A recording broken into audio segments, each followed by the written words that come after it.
নমস্কাৰ বন্ধু বান্ধৱীসকল জ্ঞানৰ পৰিধি ইউটিউব চেনেললৈ আপোনালোকক স্বাগতম জনাইছোঁ মই প্ৰণৱ খতিয়ৰা আজি আমি আসাম ষ্টেটিক জিকে এটি খুব গুৰুত্বপূৰ্ণ ভিডিঅ' লৈ আহিছোঁ য'ত আজি টপ 15 এমচিকিউ সমূহ আলোচনা কৰিম আৰু তাৰ লগতে অপচন ৰিলেটেড ডাটাসমূহ সম্পূৰ্ণকৈ আলোচনা কৰা হ'ব আৰু এইবিলাক ADRE 2.0 টেটকাম ৰিক্ৰুইটমেণ্ট আৰু আসাম পুলিচৰ কাৰণে খুব গুৰুত্বপূৰ্ণ আৰু যিসকল বন্ধু বান্ধৱীয়ে প্ৰথমবাৰৰ বাবে আমাৰ চেনেলটো চাই আছে বা প্ৰথমবাৰৰ বাবে আমাৰ চেনেলৰ লগত জড়িত হৈছে অনুগ্ৰহ কৰি আমাৰ চেনেলটো ছাবস্ক্ৰাইব কৰাৰ লগতে কাষত থকা বেল আইকনটো প্ৰেছ কৰি ৰাখিব কাৰণ আমি দিয়া ভিডিঅ'সমূহৰ নটিফিকেশ্যন আপোনালোকে প্ৰথমতে পাবও পাৰে আৰু ভিডিঅ'সমূহ মিছ নকৰাকৈ চাব পাৰে আৰু লগতে আপোনালোকৰ অন্যান্য বন্ধুবৰ্গলৈ ভিডিঅ'সমূহ শ্বেয়াৰ কৰিব কাৰণ নলেজ যিমানেই শ্বেয়াৰ কৰা যায় সিমানেই দৃঢ় হৈ পৰে বিকজ শ্বেয়াৰিং ইজ কেয়াৰিং তো বন্ধু বান্ধৱীসকল দেৰি নকৰাকৈ আজি ভিডিঅ'টো আমি আৰম্ভ কৰিব লওঁ প্ৰশ্নটো হৈছে অসম সাহিত্য সভাৰ প্ৰতীকটো কোনে আঁকিছিল আৰু অপশ্যনসমূহত দিয়া আছে এ জ্যোতিপ্ৰসাদ আগৰৱালা অপশ্যন বিত দিয়া আছে বিষ্ণুপ্ৰসাদ ৰাভা অপশ্যন চিত দিয়া আছে যুগল দাস আৰু অপশ্যন ডিত দিয়া আছে মঘাই ওজা আৰু ইয়াৰ ভিতৰত শুদ্ধ উত্তৰটো হ'ব অপশ্যন চি যুগল দাসে অসম সাহিত্য সভাৰ প্ৰতীকটো অংকন কৰিছিল আৰু আমি এইখিনি অপশ্যন এত থকা জ্যোতিপ্ৰসাদ আগৰৱালাৰ বিষয়ে জানো নহয়নে জ্যোতিপ্ৰসাদ আগৰৱালা ৰূপকোঁৱৰ নামেৰে পৰিচিত সেইটো আমি জানো আৰু জ্যোতিপ্ৰসাদ আগৰৱালাৰ বিষয়ে যদি আমি চাওঁ তেতিয়া আমি কিছুমান দিশ তেওঁৰ নোটিছ কৰিব লাগিব মনত ৰাখিব লাগিব অসম সাহিত্য আৰু সংস্কৃতিলৈ জ্যোতিপ্ৰসাদ আগৰৱালাদেৱৰ অৱদান অপৰিসীম তেওঁ প্ৰথমখন অসমীয়া চিনেমা জয়মতীৰো নিৰ্মাতা আছিল মনত ৰাখিব আৰু তেওঁ পিছত ইন্দ্ৰমালতীও নিৰ্মাণ কৰিছিল এটি উল্লেখযোগ্য চলচ্চিত্ৰ আৰু প্ৰথম অসমীয়া চলচ্চিত্ৰ জয়মতী 1935 চনত তেওঁ নিৰ্মাণ কৰিছিল আৰু তেওঁ আছিল এজন গীতিকাৰ আমি জানো বিভিন্ন ধৰণৰ গীত তেওঁ ৰচনা কৰিছিল জ্যোতি সংগীত হয়নে তাৰপিছত তেওঁক চাব লাগিব আমি কবি হিচাপে তেওঁ খ্যাত নাট্যকাৰ আৰু বিপ্লৱী স্বাধীনতাৰ সংগ্ৰামীও আছিল তেওঁ শোণিত কুঁৱৰী কাৰেঙৰ লিগিৰি ৰূপালীম লভিতা নিমাতী কইনা আৰু এইখিনিতে ৰচনা কৰিছিলে আৰু অন্যান্য কিছুমান নাটকো তেওঁ ৰচনা কৰিছিল আৰু লুইত পাৰৰ অগ্নিসুৰ মনত ৰাখিব এইটো তেওঁৰ এটি কবিতা সংকলন লুইত পাৰৰ অগ্নিসুৰ আৰু তেওঁ গীতি ৰামায়ণ এটা দীঘলীয়া মালিতা তেওঁৰ এই দুটা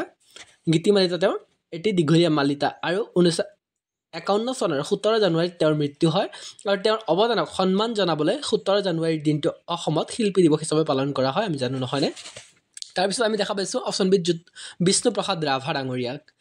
কলাগুৰু বিষ্ণুপ্ৰসাদ ৰাভাৰ জন্ম হৈছিল 1909 চনত ঢাকাত হৈছিল তেওঁ এজন কবি আছিল গীতিকাৰ লেখক নৃত্যশিল্পী চিত্ৰশিল্পী আৰু অভিনেতাও আছিল তেওঁ স্বাধীনতা আন্দোলনতো অংশগ্ৰহণ কৰিছিল পিছত তেওঁ বিধানসভাৰো সদস্য হৈ পৰে তেওঁ বিপ্লৱী কমিউনিষ্ট পাৰ্টিৰ সৈতে জড়িত আছিল এইখিনি জানিব লাগিব আৰু তেওঁ ভাৰতীয় গণনাট্য সংঘৰ অসম শাখাৰ সভাপতি হিচাপে সেৱা আগবঢ়াইছিল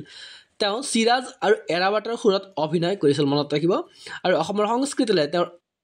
অভূতপূৰ্ব অৱদানৰ বাবে ৰাভাক কলাগুৰু হিচাপে জনা যায় আমি কলাগুৰু হিচাপে জানো নহয়নে তেওঁ আৰু 1969 চনত অৰ্থাৎ 1969 চনত তেওঁৰ মৃত্যু হৈ পৰে এইখিনি খুব গুৰুত্বপূৰ্ণ তেওঁৰ বিষয়ে বহু কথাই জানিব লাগিব হয়নে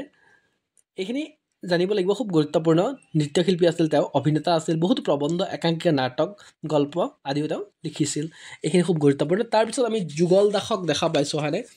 যুগল দাসৰ বিষয়ে আমি কিছুমান জানিব লাগিব কিছুমান কথা সেইখিনি খুব গুৰুত্বপূৰ্ণ গুৱাহাটীত জন্মগ্ৰহণ কৰিছিল যুগল দাসে আৰু তেওঁ এজন বিখ্যাত নাট্যকাৰ আৰু দৃশ্য কলাশিল্পী আছিল যুগল দাস ডাঙৰীয়াদেৱ তেওঁ বহুতো নাটক লিখিছিল যাৰ ভিতৰত আছে 1857 আৰু 52ৰ খোল আৰু তেওঁ অসম সাহিত্য সভাৰ প্ৰতীকটো আঁকিছিল মনত ৰাখিব আৰু তাৰপিছত আমি দেখা পাইছোঁ মঘাই ওজাক হয়নে আৰু মঘাই ওজাক ঢোলৰ ওজা হিচাপে খ্যাতি অৰ্জন কৰিছিল মঘাই ওজাই সেইটো আমি জানো নহয়নে আৰু হেমাংগ বিশ্বাসৰ সৈতে তেওঁ ভাৰতীয় গণনাট্য সংঘৰ লগত জড়িত আছিল তেওঁ সমগ্ৰ দেশতে ভাৰতীয় গণনাট্য সংঘৰ বহুতো সভাত ঢোল বাদনৰ সুযোগ পাইছিল এনেদৰে তেওঁ অসমৰ সংস্কৃতিৰ এজন মহাৰথী হৈ পৰিছিল মনত ৰাখিব মঘাই ওজা এইখিনি আমি আলোচনা কৰিলোঁ খুব গুৰুত্বপূৰ্ণ পইণ্ট কিছুমান ইয়াৰ পিছৰ প্ৰশ্নটো আহিছোঁ আমি 2 নম্বৰ প্ৰশ্ন চুটিগল্প সংকলনৰ বাবে সাহিত্য অকাডেমী বঁটা কোনে লাভ কৰিছিল তলত উল্লেখ কৰা সকলৰ ভিতৰত অপশ্যনসমূহত দিয়া আছে এ লক্ষ্মীনাথ বেজবৰুৱা অপশ্যন বিত দিয়া আছে ভৱেন্দ্ৰনাথ শইকীয়া অপশ্যন চিত দিয়া আছে ৰামেশ্বৰ পাঠক আৰু অপশ্যন ডিত দিয়া হৈছে হৰে কৃষ্ণ ডেকা আৰু শৃংখলৰ বাবে সাহিত্য অকাডেমী বঁটা লাভ কৰা ব্যক্তিজন হৈছে আমাৰ অপশ্যন বি ভৱেন্দ্ৰনাথ শইকীয়া দেৱ আৰু ভৱেন্দ্ৰনাথ শইকীয়া দেৱক আমি ভালকৈ জানিব লাগিব তেওঁ কিছুমান চলচ্চিত্ৰ নিৰ্মাণ কৰিছিল হয়নে এইখিনি খুব গুৰুত্বপূৰ্ণ আৰু ডক্টৰ শইকীয়া আছিল এগৰাকী জনপ্ৰিয় লেখক আৰু চিনেমা পৰিচালক তেওঁ অগ্নিবাণ অগ্নিস্নান কোলাহল সাৰথী ইতিহাস আদি বহুতো চিনেমা পৰিচালনা কৰিছিল শৃংখল গহ্বৰ সেন্দুৰ অন্তৰীপ ইত্যাদি তেওঁৰ প্ৰকাশিত গ্ৰন্থ মনত ৰাখিব যে তেওঁৰ গ্ৰন্থসমূহ এইখিনি খুব গুৰুত্বপূৰ্ণ শৃংখল গহ্বৰ সেন্দুৰ অন্তৰীপ ইত্যাদি আৰু চুটিগল্প সংকলন শৃংখলাৰ বাবে মনত ৰাখিব তেওঁ সাহিত্য একাডেমী বঁটা লাভ কৰিছিল আৰু 1998 চনত তেওঁ শংকৰদেৱ বঁটা প্ৰদান কৰা হয় এইখিনি খুব গুৰুত্বপূৰ্ণ জানিব লাগিব আৰু লক্ষ্মীনাথ বেজবৰুৱা ডাঙৰীয়া দেৱৰ বিষয়ে আমি বহু কথা জানো নহয়নে তেওঁ সাহিত্যৰথী হিচাপে খ্যাত আৰু লগতে তেওঁ কি হিচাপে খ্যাত আমি জানো অসমীয়া সাহিত্যত ৰসৰাজ আৰু সাহিত্যৰথী নামেৰে তেওঁ জনাজাত লক্ষ্মীনাথ বেজবৰুৱাৰ জন্ম হৈছিল 1864 চনত অৰ্থাৎ 1864 চনত অবিভক্ত অসমৰ আহতগুৰিত হৈছিল আৰু তেওঁ কলিকতাত পঢ়া শুনা কৰিছিল তেওঁ আন কিছুমান সাহিত্যিকৰ সৈতে সাহিত্যৰ প্ৰায় সকলো দিশত অৱদান আগবঢ়াই অসমীয়া ভাষা সমৃদ্ধ কৰিবলৈ যথেষ্ট চেষ্টা কৰিছিল আৰু তেওঁ জোনাকী ত্ৰিমূৰ্তিৰ ভিতৰত এগৰাকী অন্যতম আমি জানো নহয়নে তেওঁৰ কবিতা সংকলনবোৰ হৈছে এইখিনি যদি আমি চাওঁ কদমকলি আৰু পদুমকলি তেওঁৰ কবিতা সংকলন আৰু তেওঁৰ ৰচনাৰাজি হৈছে পদুম কুঁৱৰী নামৰ এখন উপন্যাস আৰু একমাত্ৰ উপন্যাসখনেই হৈছে তেওঁৰ পদুম কুঁৱৰী মনত ৰাখিব আৰু গল্প সংকলন যদি আমি চাওঁ তেতিয়া দেখা পাম যে সাধুকথাৰ কুকি জোনবিৰি আৰু সুৰভি আৰু নাটকসমূহ যদি আমি চাওঁ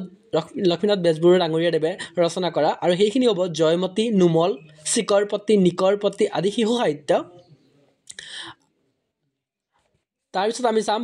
শিশু সাহিত্য আজি তেওঁৰ নাটক আছিল আমাৰ জয়মতী নুমল পাচনি চিকৰপতি আৰু নিকৰপতি আৰু শিশু সাহিত্য যদি আমি চাওঁ বুঢ়ী আইৰ সাধু ককা দেউতা আৰু নাতি ল'ৰা শ্ৰী শংকৰদেৱ আৰু শ্ৰী মাধৱদেৱ তত্ত্ব কথা এইখিনি আৰু কৃষ্ণ কথা আদি আধ্যাত্মিকতা তথা তেওঁৰ চিন্তাধাৰা থকা অন্যান্য কিতাপ আৰু কৃপাবৰ বৰুৱাৰ কাকতৰ টোপোলা আৰু অন্যান্য ব্যংগাত্মক কিছু কিন্তু চিন্তাপ্ৰবণ কিতাপ তেওঁ ৰচনা কৰিছিল এইবিলাক আৰু তেওঁৰ আত্মজীৱনী আছিল মনত ৰাখিব মোৰ জীৱন সোৱৰণ তেওঁ 1924 চনত অসম সাহিত্য সভাৰ সভাপতি হৈ পৰিছিল মনত ৰাখিব এইটো খুব গুৰুত্বপূৰ্ণ 1924 চনত তেওঁ অসম সাহিত্য সভাৰ সভাপতিৰ পদ দখল কৰিছিল বুলি ক'ব লাগিব আৰু 1938 চনত তেওঁৰ মৃত্যু হৈ পৰে এইখিনি খুব গুৰুত্বপূৰ্ণ জানিব লাগিব নহয়নে ইয়াৰ পিছৰ প্ৰশ্নটোলৈ আহিছোঁ আমি মোৰ যে কিমান হেঁপাহ নামৰ কবিতা সংকলনৰ লেখক কোন আছিল আৰু অপশ্যনসমূহ দিয়া আছে এ খগেন মহন্ত অপশ্যন বিত দিয়া আছে লক্ষ্মীনাথ বেজবৰুৱা অপশ্যন চিত দিয়া আছে কেশৱ মহন্ত আৰু অপশ্যন ডিত দিয়া আছে দীপালী বৰঠাকুৰ আৰু ইয়াৰ ভিতৰত শুদ্ধ উত্তৰটো হ'ব মোৰ যে কিমান হেঁপাহ নামৰ কবিতা সংকলনৰ লেখক আছিল অপশ্যন চি কেশৱ মহন্ত ডাঙৰীয়া দেৱ আৰু কেশৱ মহন্তৰ বিষয়ে আমি কিছু কথা জানিব লাগিব যে অন্যতম জনপ্ৰিয় গীতিকাৰ মহন্ত অৰ্থাৎ কেশৱ মহন্ত মূলতঃ এজন কবি আছিল তেওঁক 1993 চনত তেওঁৰ সংকলন মোৰ যে কিমান হেঁপাহৰ বাবে সাহিত্য একাডেমী বঁটা প্ৰদান কৰা হৈছিল তেওঁৰ অন্যান্য প্ৰকাশনসমূহ হৈছে ৰ'দ জিকিমিকি আগন্তুক ইত্যাদি মনত ৰাখিব তেওঁৰ অন্যান্য প্ৰকাশনসমূহ খুব গুৰুত্বপূৰ্ণ ৰ'দ জিকিমিকি আৰু আগন্তুক এইখিনি জানিব লাগিব আৰু দীপালী বৰঠাকুৰ বাইদেউ কুকিল কণ্ঠী গায়িকা হিচাপে আমি চিনি পাওঁ নহয়নে খুব গুৰুত্বপূৰ্ণ 4 নম্বৰ প্ৰশ্নলৈ আহিছোঁ আমি এতিয়া জয়মতীত অভিনয় কৰা অসমীয়া চিনেমাৰ প্ৰথম মহিলা অভিনয় শিল্পী কোন আছিল আৰু অপশ্যনসমূহ দিয়া আছে এ স্নেহা বৰা অপশ্যন বিত দিয়া আছে আইদেউ সন্দিকৈ অপশ্যন চিত দিয়া আছে ডালিমী ফুকন আৰু অপশ্যন ডিত দিয়া হৈছে স্বৰ্ণ বৰ আৰু ইয়াৰ ভিতৰত শুদ্ধ উত্তৰটো হ'ব অপশ্যন বি আইদেউ সন্দিকৈ আছিল জয়মতী চিনেমাত অভিনয় কৰা প্ৰথম অভিনয় শিল্পী খুব গুৰুত্বপূৰ্ণ আৰু আইদেউ সন্দিকৈ আমি জানো তেওঁ আছিল চিনেমাত অভিনয় কৰা প্ৰথম মহিলা শিল্পী তেওঁ জ্যোতিপ্ৰসাদ আগৰৱালাৰ জয়মতীৰ চৰিত্ৰ অভিনয় কৰিছিল সামাজিক বৈষম্য অৱহেলা আৰু অন্ধবিশ্বাসে তেওঁক জীৱনত অবিবাহিত হৈ থাকিবলৈ বাধ্য কৰাইছিল আৰু 2002 চনত তেওঁ মৃত্যু হৈছিল বা 2002 চনত তেওঁ মৃত্যুক আঁকোৱালি ল'ব লগা হৈছিল ইয়াৰ পিছৰ প্ৰশ্নটোলৈ আহিছোঁ আমি এতিয়া আনন্দীৰাম দাস কি নামেৰে জনপ্ৰিয় আছিল আৰু অপশ্যনসমূহ দিয়া আছে এ সংগীত সূৰ্য অপশ্যন বিত দিয়া আছে বন কোঁৱৰ অপশ্যন চিত দিয়া আছে গীতি কবি আৰু অপশ্যন ডিত দিয়া আছে বন গীতিকাৰ আৰু আনন্দীৰাম দাস কি নামেৰে জনপ্ৰিয় আমি জানো তেওঁ হৈছে বন কোঁৱৰ হিচাপে জনপ্ৰিয় তেওঁ খ্যাতি অৰ্জন কৰিছিল আৰু আনন্দীৰাম দাসদেৱৰ বিষয়ে আমি যদি চাওঁ যে বন কোঁৱৰ আনন্দীৰাম দাস বনগীত নামৰ তেওঁৰ বিশেষ শ্ৰেণীৰ গীতৰ বাবে জনাজাত মনত ৰাখিব বনগীত তেওঁৰ বিশেষ শ্ৰেণীৰ গীত ৰচনা কৰিছিল তেওঁ নৃত্য নাটকো সৃষ্টি কৰিছিল আনন্দীৰাম দাসৰ বন্ধু-বান্ধৱীসকল আমাৰ ভিডিঅ'সমূহত লাইক কৰিব আমাৰ চেনেলটো ছাবস্ক্ৰাইব কৰিব আৰু বেল আইকনটো প্ৰেছ কৰি ৰাখিবলৈ নাপাহৰিব আমি দিয়া ভিডিঅ'সমূহ পোনপ্ৰথমতে পাব পাৰে আৰু ভিডিঅ'সমূহ মিছ নকৰাকৈ চাব পাৰে বেছিভাগ ৰেকৰ্ড 19বিংশ শতিকাৰ তৃতীয় দশকত মুকলি কৰা হৈছিল এইখিনি খুব গুৰুত্বপূৰ্ণ ইয়াৰ পিছৰ প্ৰশ্নটোলৈ আহিছোঁ আমি এতিয়া গোৱালপৰীয়া লোকগীতৰ সম্ৰাজ্ঞী হিচাপে কাক জনা যায় আৰু অপশ্যনসমূহত দিয়া আছে এ প্ৰতিমা পাণ্ডে অপশ্যন বিত দিয়া আছে দীপালী বৰঠাকুৰ অপশ্যন চিত দিয়া হৈছে পাৰ্বতী বৰুৱা আৰু অপশ্যন ডিত দিয়া আছে পাৰবিন চুলতানা আৰু ইয়াৰ ভিতৰত শুদ্ধ উত্তৰটো হ'ব অপশ্যন এ প্ৰতিমা পাণ্ডে আৰু প্ৰতিমা পাণ্ডেৰ বিষয়ে আমি জানিব লাগিব বহু কথাই জানিব লাগিব নহয়নে গোৱালপৰীয়া লোকগীতৰ সম্ৰাজ্ঞী প্ৰতিমা পাণ্ডে বৰুৱাই তেওঁৰ সৃষ্টিশীল জীৱনত বেছিভাগ সময় তেওঁৰ পৰিয়ালৰ হাতীৰ মাহুতসকলৰ মাজত অবিবাহিত কৰিছিল তেওঁৰ অক্লান্ত প্ৰচেষ্টাৰ ফলত গোৱালপৰীয়া লোকগীতে আজিৰ সন্মানীয় স্থান লাভ কৰিবলৈ সক্ষম হৈছে আৰু তেওঁ 1989 চনত সংগীত নাটক একাডেমী বঁটা লাভ কৰিছিল 1989 চনত সংগীত নাটক একাডেমী বঁটা আৰু 1991 চনত তেওঁ পদ্মশ্ৰী বঁটাও লাভ কৰিছিল খুব গুৰুত্বপূৰ্ণ জানিব লাগিব এইখিনি ইয়াৰ পিছত আমি দীপালী বৰঠাকুৰ বাইদেউৰ বিষয়ে জানিব লাগিব তেওঁ কি লাভ কৰিছিল আমি জানো তেওঁ পদ্মশ্ৰী বঁটা লাভ কৰিবলৈ সক্ষম হৈ পৰিছিল এইটো খুব গুৰুত্বপূৰ্ণ পদ্মশ্ৰী বঁটাৰে সন্মানিত দীপালী বৰঠাকুৰ অসমৰ অন্যতম জনপ্ৰিয় গায়িকা তেওঁৰ সোণৰ খাৰু নেলাগে মোক বা চেনাই মই যাওঁৰ দৰে গানবোৰ এতিয়া সমগ্ৰ ৰাজ্যতে জনপ্ৰিয় নহয়নে সোণৰ খাৰু নেলাগে মোক বিয়াৰ বাবে আই সেই গীতটো ইমানেই জনপ্ৰিয় নহয়নে আৰু বিখ্যাত চিত্ৰশিল্পী নীলপৱন বৰুৱা তেওঁৰ জীৱন সংগী আছিল 21 ডিচেম্বৰ 2018 তাৰিখে তেওঁৰ মৃত্যু হয় এইখিনি জানিব লাগিব আৰু ইয়াৰ পিছৰ প্ৰশ্নটোলৈ আহিছোঁ আমি এতিয়া বঁটা বিজয়ী উপন্যাস আশীৰ্বাদৰ ৰং কোনে লিখিছিল আৰু অপশ্যনত দিয়া আছে লক্ষ্মীনাথ বেজবৰুৱা অপশ্যন বিত দিয়া আছে যুগল দাস অপশ্যন চিত দিয়া আছে হেমাংগ বিশ্বাস আৰু অপশ্যন ডিত দিয়া হৈছে অৰুণ শৰ্মা আৰু ইয়াৰ ভিতৰত শুদ্ধ উত্তৰটো হ'ব আশীৰ্বাদৰ ৰং লিখিছিল অৰুণ শৰ্মা ডাঙৰীয়াদেৱে আৰু এইখনৰ বাবে তেওঁ বঁটা লাভ কৰিবলৈ সক্ষম হৈ পৰিছিল আৰু অৰুণ শৰ্মাৰ বিষয়ে আমি জানো তেওঁ বিখ্যাত নাট্যকাৰ অৰ্থাৎ অৰুণ শৰ্মাই নিবাৰণ ভট্টাচাৰ্য কুকুৰ নিচিয়া মানুহ আহাৰ আৰু অন্যান্য নাটক লিখিছিল আৰু আহাৰ মনত ৰাখিব তেওঁৰ এফচাট ধৰ্মী নাটক এইটো আৰু তেওঁ 1998 চনত তেওঁৰ উপন্যাস আশীৰ্বাদৰ ৰঙৰ বাবে সাহিত্য একাডেমী বঁটা লাভ কৰিছিল এইটো আছিল তেওঁৰ উপন্যাস আৰু তেওঁ অল ইণ্ডিয়া ৰেডিঅ'ত কাম কৰিছিল মনত ৰাখিব ইয়াৰ পিছৰ প্ৰশ্নটোলৈ আহিছোঁ আমি এতিয়া 8 নম্বৰ প্ৰশ্ন পিতৃ মাতৃৰ মৃত্যুৰ পিছত শংকৰদেৱক কোনে ডাঙৰ দীঘল কৰিছিল আৰু অপশ্যনসমূহ দিয়া আছে শেৰসুতি অপশ্যন বিত দিয়া আছে সূৰ্যৱতী অপশ্যন চিত দিয়া আছে কুসুম্বৰ ভূঞা আৰু অপশ্যন ডিত দিয়া আছে সত্যসন্ধা আৰু ইয়াৰ ভিতৰত শুদ্ধ উত্তৰটো হ'ব অপশ্যন চি শেৰসুতি আৰু শংকৰদেৱৰ বিষয়ে আমি বহু কথাই জানো নহয়নে তেওঁ আমাৰ গুৰু নহয়নে গুৰুজনা মহাপুৰুষ শ্ৰীমন্ত শংকৰদেৱৰ জন্ম কেতিয়া হৈছিল সেইটো আমি জানো 1449 খ্ৰীষ্টাব্দত নগাঁও জিলাৰ বটদ্ৰৱাত হৈছিল আৰু তেওঁৰ পিতৃৰ নাম আছিল কুসুম্বৰ ভূঞা আৰু তেওঁৰ মাতৃ আছিল সত্যসন্ধা এইখিনি জানোৱেই নহয়নে আৰু সূৰ্যৱতীৰ মৃত্যুৰ পিছত শংকৰদেৱ তীৰ্থলৈ গৈছিল এইখিনি জানিব লাগিব আৰু তীৰ্থযাত্ৰা তেওঁ বহুবাৰ কৰিছিল তেওঁৰ অনুগামীসকলৰ মাজত নৱবৈষ্ণৱ ধৰ্ম প্ৰচাৰ আৰম্ভ কৰিছিল পিছত মাধৱদেৱে তেওঁৰ সৈতে যোগদান কৰে আৰু এই দুয়োজনে অসমৰ ধৰ্মীয় সামাজিক আৰু সাংস্কৃতিক জীৱনত যথেষ্ট অৱদান আগবঢ়াইছিল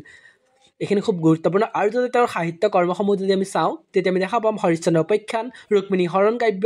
কীৰ্তন ভাগৱতৰ প্ৰথম দ্বিতীয় তৃতীয় সপ্তম দশম নৱম দশম একাদশ দ্বাদশ অধ্যায়ৰ অনুবাদ কৰিছিল তেওঁ নিমি নৱসিদ্ধ সংবাদ অনাদি পাতন ভক্তি প্ৰদীপ গুণমালা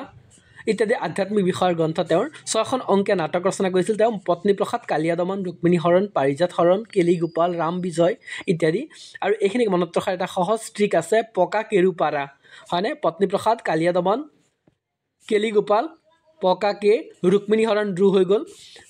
পাৰাটো হৈ গ'ল পাৰিজাত হৰণ আৰু ৰাটো হৈছে ৰাম বিজয় এইখিনি মনত ৰাখিব লাগিব আৰু তাৰ আটাইতকৈ দীঘল অৱদান হৈছে বৰগীত আৰু অংকীয়া নাট আৰু 1568 চনত 1568 চনত তেওঁৰ মৃত্যু হয় এইখিনি খুব গুৰুত্বপূৰ্ণ জানিব লাগিব শংকৰদেৱৰ বিষয়ে আমি 9 নম্বৰ প্ৰশ্নটোলৈ আহিছোঁ আমি এতিয়া শ্ৰীমন্ত শংকৰদেৱে কেইখন অংকীয়া নাট লিখিছিল আমি এতিয়া আলোচনাও কৰিলোঁ আৰু ইয়াৰ ভিতৰত শুদ্ধ উত্তৰটো হ'ব অপশ্যন এ 6খন তেওঁ অংকীয়া নাট ৰচনা কৰিছিল ইয়াৰ পিছৰ প্ৰশ্নটোলৈ আহিছোঁ আমি শংকৰদেৱ ৰচিত অনাদি পাতন কি আৰু অপশ্যনসমূহ দিয়া আছে অংকীয়া নাট অপশ্যন বিত দিয়া আছে বৰগীত অপশ্যন চিত দিয়া আছে আধ্যাত্মিক পুথি আৰু অপশ্যন ডিত দিয়া আছে কবিতা সংকলন আৰু ইয়াৰ ভিতৰত আমি গম পালোঁ যে এইটো আছিল তেওঁৰ আধ্যাত্মিক পুথি অৰ্থাৎ অপশ্যন চি ওকে 11 নম্বৰ প্ৰশ্নটোলৈ আহিছোঁ কোনটো বিখ্যাত ঘটনাক মণিকাঞ্চন সংযোগ বুলি কোৱা হয় আৰু অপশ্যনসমূহ দিয়া আছে এই শংকৰদেৱে মাধৱদেৱক লগ পোৱা ঘটনা অপশ্যন বি দিয়া আছে শংকৰদেৱৰ দ্বাৰা অংকীয়া নাটৰ ৰচনা অপশ্যন চি দিয়া আছে শংকৰদেৱৰ দ্বাৰা বৰগীতৰ ৰচনা আৰু অপশ্যন ডি দিয়া আছে মাধৱদেৱৰ দ্বাৰা বৰগীতৰ ৰচনা আৰু ইয়াৰ ভিতৰত শুদ্ধ উত্তৰ দিছে মণিকাঞ্চন সংযোগৰ ভিতৰত সংযোগ বুলি কোৱা হয় আৰু এই ষ্টেটমেণ্টৰ ভিতৰত শুদ্ধ উত্তৰটো হ'ব অপশ্যন এ শংকৰদেৱে মাধৱদেৱক লগ পোৱা ঘটনা যিটো আছিল আৰু মাধৱদেৱৰ বিষয়ে আমি জানো নহয়নে শংকৰদেৱৰ আটাইতকৈ প্ৰিয় শিষ্য আছিল আৰু শংকৰদেৱে তেওঁক বৰহাৰ পু বুলি কৈছিল আৰু 1489 চনত অৰ্থাৎ 1489 চনত লখিমপুৰ জিলাৰ নাৰায়ণপুৰত তেওঁৰ জন্ম হৈছিল প্ৰথমে তেওঁ এজন শাক্ত আছিল কিন্তু এবাৰ তেওঁ শংকৰদেৱৰ লগত তৰ্কযুদ্ধত পৰাজিত হৈছিল আৰু তেতিয়াৰ পৰা মাধৱদেৱ বৈষ্ণৱ হৈ পৰিছিল শংকৰদেৱৰ সৈতে তেওঁৰ সাক্ষাতক মণিকাঞ্চন সংযোগ বুলি কোৱা হয় নামঘোষা মহাপুৰুষ মাধৱদেৱৰ এটি সৰ্বশ্ৰেষ্ঠ সৃষ্টি তেওঁৰ অন্যান্য সাহিত্য সৃষ্টিসমূহ যদি আমি চাওঁ তেতিয়া আমি দেখা পাম যে ৰাজসূয় কাব্য জন্ম ৰহস্য নাম মালিকা আৰু ভক্তি ৰত্নাৱলীৰ অনুবাদ অংকীয়া নাটক চুৰধৰা পিম্পৰা গুচোৱা অৰ্জুন ভঞ্জন ভূমি লেটুৱা ভোজন বিহাৰ দধি মথন এইখিনি তেওঁৰ নাটক অংকীয়া নাটক আৰু তেওঁ 191টা বৰগীত লিখিছিল তেওঁৰ বেছিভাগ বৰগীতে ভগৱান কৃষ্ণৰ শৈশৱৰ ধেমেলীয়া প্ৰকৃতি প্ৰতিফলিত কৰে আৰু 1596 চনত 1596 চনত তেওঁৰ মৃত্যু হয় 12 নম্বৰ প্ৰশ্নটোলৈ আহিছোঁ আমি এতিয়া অসমীয়া ভাষাৰ বিদ্ৰোহী কবি বুলি কাক জনা যায় আৰু অপশ্যনসমূহ দিয়া আছে এই প্ৰসন্নলাল চৌধুৰী অপশ্যন বি দিয়া আছে অম্বিকাগিৰি ৰায় চৌধুৰী অপশ্যন চি দিয়া আছে কমলাকান্ত ভট্টাচাৰ্য আৰু অপশ্যন ডি দিয়া আছে কনকলাল বৰুৱা আৰু ইয়াৰ ভিতৰত শুদ্ধ উত্তৰটো হ'ব অপশ্যন এ প্ৰসন্নলাল চৌধুৰী আৰু মনত ৰাখিব যে আমাৰ প্ৰসন্নলাল চৌধুৰীক বিদ্ৰোহী কবি বুলি কোৱা হয় আৰু অম্বিকাগিৰি ৰায় চৌধুৰী দেৱক অসম কেশৰী বুলি কোৱা হয় আৰু অপশ্যন চি দিয়া কমলাকান্ত ভট্টাচাৰ্যক আমি জানো অগ্নিকবি কমলাকান্ত ভট্টাচাৰ্য বুলি কোৱা হয় আৰু কনকলাল বৰুৱা মনত ৰাখিব তেওঁক ৰায় বাহাদুৰ বুলি জনা যায় কনকলাল বৰুৱা দেৱক আৰু কনকলাল বৰুৱা আছিল সাহিত্যিক বুৰঞ্জীবিদ আৰু ব্ৰিটিছ চৰকাৰৰ পৰা তেওঁ ৰায় বাহাদুৰ উপাধি লাভ কৰিবলৈ সক্ষম হৈ পৰিছিল মনত ৰাখিব এইখিনি খুব গুৰুত্বপূৰ্ণ ইয়াৰ পিছৰ প্ৰশ্নটোলৈ আহিছোঁ আমি এতিয়া ইয়াৰ পিছৰ প্ৰশ্নটো হৈছে অসমৰ কোন সাংস্কৃতিক মহীৰূহক কলা গুৰু বুলি জনা যায় আৰু অপশ্যনসমূহ দিয়া আছে এ জ্যোতিপ্ৰসাদ আগৰৱালা অপশ্যন বি দিয়া আছে বিষ্ণুপ্ৰসাদ ৰাভা অপশ্যন চি দিয়া আছে ভূপেন হাজৰিকা আৰু অপশ্যন ডি দিয়া আছে ফণী শৰ্মা আৰু ইয়াৰ ভিতৰত শুদ্ধ উত্তৰটো হৈছে অপশ্যন বি বিষ্ণুপ্ৰসাদ ৰাভা ডাঙৰীয়াক 14 নম্বৰ প্ৰশ্নটোলৈ আহিছোঁ আমি এতিয়া কোনজন বিখ্যাত লেখকে ভোগ জৰা লিখিছিল আৰু অপশ্যনসমূহ দিয়া আছে এ ব্ৰজনাথ শৰ্মা অপশ্যন বি দিয়া আছে ফণী শৰ্মা অপশ্যন চি দিয়া আছে বিষ্ণুপ্ৰসাদ ৰাভা আৰু অপশ্যন ডি দিয়া আছে জ্যোতিপ্ৰসাদ আগৰৱালা আৰু ইয়াৰ ভিতৰত শুদ্ধ উত্তৰটো হ'ব অপশ্যন বি ফণী শৰ্মা এইখিনি খুব গুৰুত্বপূৰ্ণ মনত ৰাখিব লাগিব আৰু বাকীখিনিৰ বিষয়ে আমি আলোচনা কৰিলোৱে নহয়নে ইয়াৰ পিছৰ প্ৰশ্নটোলৈ আহিছোঁ আমি এতিয়া 15 নম্বৰ প্ৰশ্নটো হৈছে প্ৰথমখন অসমীয়া চিনেমা জয়মতী নিৰ্মাণ কৰিবলৈ কোন আগবাঢ়ি আহিছিল আৰু অপশ্যনসমূহ দিয়া আছে এই বিষ্ণুপ্ৰসাদ ৰাভা অপশ্যন বি দিয়া আছে জ্যোতিপ্ৰসাদ আগৰৱালা অপশ্যন চি দিয়া আছে ফণী শৰ্মা আৰু অপশ্যন ডি দিয়া আছে ভূপেন হাজৰিকা আৰু ইয়াৰ ভিতৰত শুদ্ধ উত্তৰটো হৈছে অপশ্যন বি জ্যোতিপ্ৰসাদ আগৰৱালা আৰু অপশ্যন ডিত থকা ভূপেন হাজৰিকাক আমি সুধা কণ্ঠ বুলি জানো নহয়নে তেওঁ দাদা চাহেব ফাল্কে বঁটা লাভ কৰিবলৈ সক্ষম হৈ পৰিছিল ইয়াৰ পিছৰ প্ৰশ্নত